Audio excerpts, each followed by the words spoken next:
yeah, I did change, and I'm really glad I changed. This one's wife. They use a marriage counsellor. Hello, I'm H.G. Tudor. News that there is apparently the involvement of a marriage counsellor in relation to the relationship between this one's wife and Prince Harry. It must be stated at the outset that the use of a marriage counsellor by a couple, where one is the victim and the other is the narcissist, is essentially going to be a waste of time unless that marriage counsellor is able to recognise that there is an abuser in the dynamic and advises the other person, you need to get out of this relationship. But based upon the experiences of many of the people that I consult with who had gone down that route, they are not told that. At least most of the time, the answer is something other than telling them to get out. In some instances, I have had clients that have spoken to a pastor who has taken on the role of a marriage counsellor, and that individual has invariably imposed upon the couple the necessity of working through their differences, of tolerance, of compromise, and of keeping the marriage intact. Other clients have sought out professional marriage counsellors, paying an often quite extensive amount of money for someone to listen to the trials and tribulations of the marriage, and invariably fail to identify that one of the parties is a narcissist and consequently provides the couple with inappropriate advice. Indeed, it's often the case that the narcissist will use circumstances, such as the involvement of a marriage counsellor, to get the marriage counsellor on side. Just in the way that the intimate partner primary source has to be controlled, so has the counsellor. And whether this person is a professional one, a therapist, for example, some kind of licensed counsellor that has a background in dispute resolution, or a pastor, it matters not. They are a non-intimate tertiary source, becoming a non-intimate secondary source that the narcissist must control. I recall one instance of a client of mine who, she and her husband were both in the military. She thought many of the problems that were being experienced in the marriage were as a consequence of a reaction to service. They attended a therapist in the role of a marriage counsellor, and she explained how the two of them would walk down the road hand in hand towards their sessions, and as soon as they got inside, the narcissist changed tack and made it all about how she was the problem, and ultimately, utilising his charm, got the counsellor on side so that she was viewed as the problem.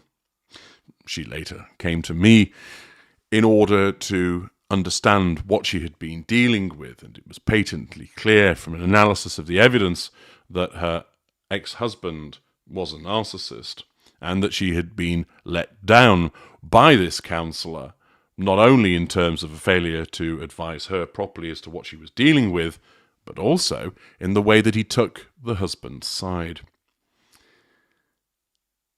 I remember one of my readers commenting about the fact that essentially going to marriage counselling is essentially just trying to find a nice way of divorcing peacefully, that the marriage is already doomed. And it certainly is the case where you're involved with a narcissist. Naturally, so many people think that an outside intervention might be the key to resolving the issues that they're experiencing with this person.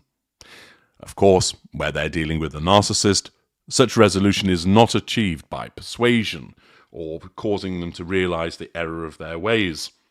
All you end up with is the victim, who understands the poor behavior they've been subjected to, trying to get across the truth of their experience, which of course threatens the narcissist's sense of control. That then results in the narcissist rejecting it, playing the victim, claiming they're the one that's needs are not being met. They're the one that are being abused. And therefore, ultimately, a counsellor will see that there is considerable conflict between the couple, and rather than recognise that there is a narcissist at work, endeavours to cause them to settle their differences, putting them on certain actions and responses which merely propagate the misery.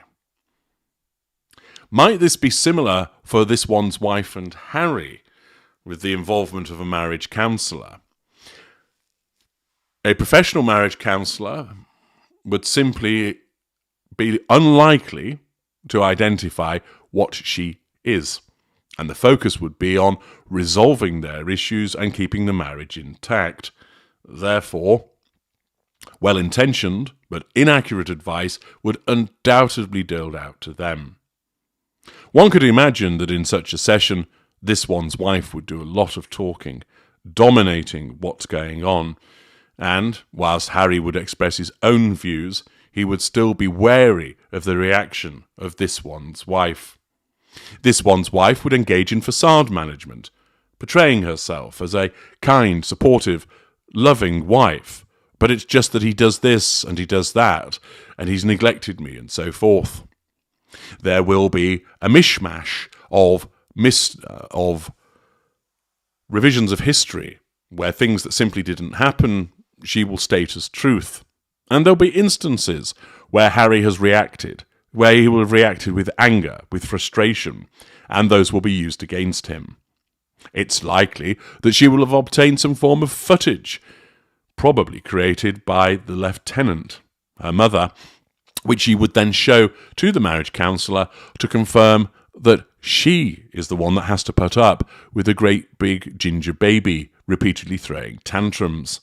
Naturally, when she has tantrums, those haven't been shown. The fact is, such involvement of a marriage counsellor with the gruesome twosome is not going to lead to a successful resolution. This one's wife will see it as her trying to mend the marriage, approaching it from a holier-than-thou position. But all that she will do is seek confirmation that she is right and that he is wrong. She will use the sessions as an attempt to demonstrate to the relevant therapist or counsellor and the outside world that she's done her utmost to try and resolve the issues, and it's Harry that is the problem. But what of this suggestion that they're utilising a marriage counsellor? Well, it comes from the Super Soaraway Sun, and Becky Pemberton writes, "This one's wife and Prince Harry's in-house marriage counsellor, who they turn to after arguments. This one's wife and Prince Harry are said to have an in-house marriage counsellor who they can trust if they need advice. This one's wife's mum, Doria Ragland, has reportedly moved into the guest house of their £11.4 million mansion in California and is proving to be a big hit." A source stated, "Harry always jokes that Doria's their in-house guru, but it's not far off. Anytime they're having trouble making a decision or arguing about something, she's the first person they turn to." This may well be accurate, and of course she isn't a marriage counsellor, but she's been given this faux title as she's seen to resolve or adjudicate upon the problems that they're experiencing. Harry, of course, is completely mired in the manipulations of both his wife and his mother-in-law, who acts as the lieutenant of her daughter. All that this one's wife is doing, by turning to her mother, is utilising a lieutenant to agree with her to enable her to assert control over Harry by basically making it 2 against 1. Harry may well respect the views of his mother-in-law, and therefore he has been duped, possibly as a consequence of the excess word salad that these two narcissists are likely to spout, into believing that she's sage-like and wise, and therefore he accepts what she has to say. That if it's coming from her rather than his wife, he simmers down and thinks, okay, right, so you see it that way too, do you? This one's wife is simply utilising her mother as a lieutenant in order to compel Harry to do what she requires. There is no proper mediation or resolution of the problem. Harry is simply caught in a pincer movement. It suits Doria Raglan to do this because she's also able to control Harry by what she states, and also by being seen to assist her daughter. That allows her to assert control over her. She receives fuel from the two of them. Thus, it's a win for Doria Raglan, and it's a win for this one's wife, because she gains that control over Harry by triangulating him with her mother. It's unsurprising that the two argue. They will do so because she repeatedly will engage in behaviours that will cause him a problem, and he has strong narcissistic traits in relation to anger and argumentativeness. The fact is that it's been suggested that Doria has now taken up residence in the guest house to be closer to the couple and their kids Archie 4 and Lilibet 2. A source explained Doria is so much more than a mother-in-law. Harry looks to her for advice and support whenever he's struggling. If he's had a disagreement with this one's wife, instead of wading in head-on, he'll ask Doria for her take on it first. Doria is said to be good at being neutral and a mediator, and whilst most people would be hesitant about living with their mother-in-law, she is proving to be a marriage counsellor and loving granny all rolled into one. The article then repeats information that we have known from in the past, but it shows just how Harry is trapped.